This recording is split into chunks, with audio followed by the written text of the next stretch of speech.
obviously the Minnesota Vikings, they won that football game.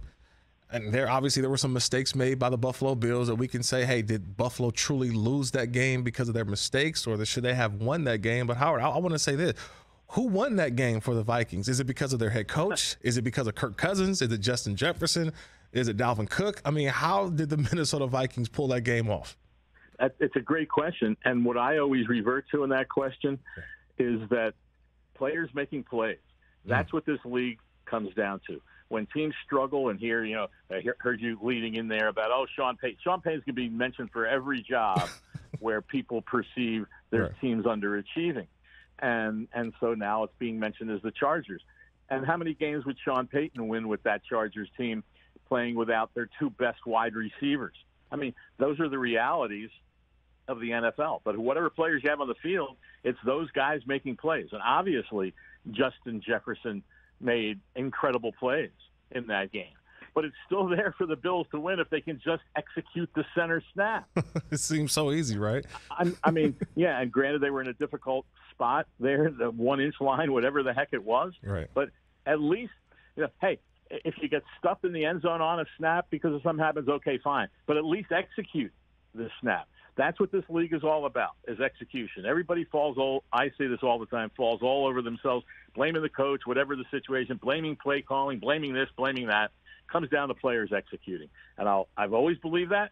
I believe it now, and I will always continue believing that. We're talking to Howard Balzer, NFL insider, during the Rich Eisen Show. Kirk Morrison filling in for Rich.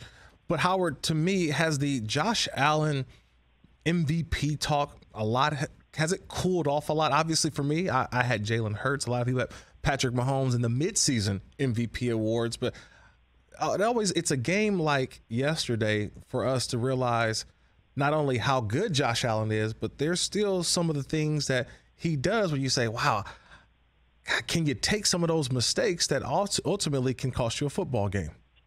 You're absolutely 100% right.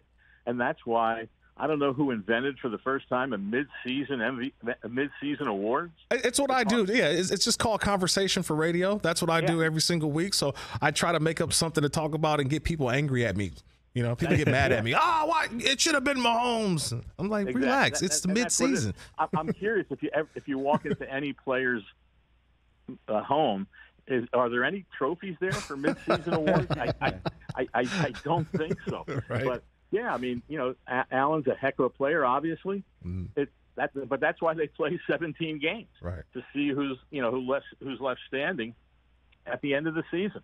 And it's why there's several pretty good candidates, just as there is for some of the other awards.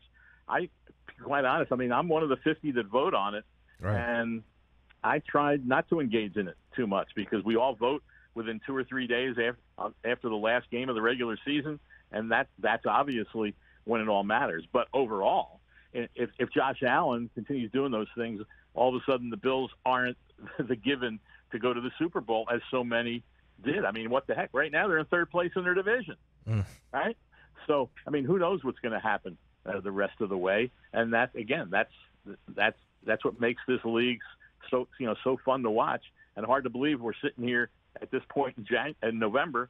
And we've already played 10 weeks this season. It just flies by every year, and the rest of the season will fly by too. Catch the Rich Eisen Show every single day on the Roku channel, 12 to 3 Eastern, for free.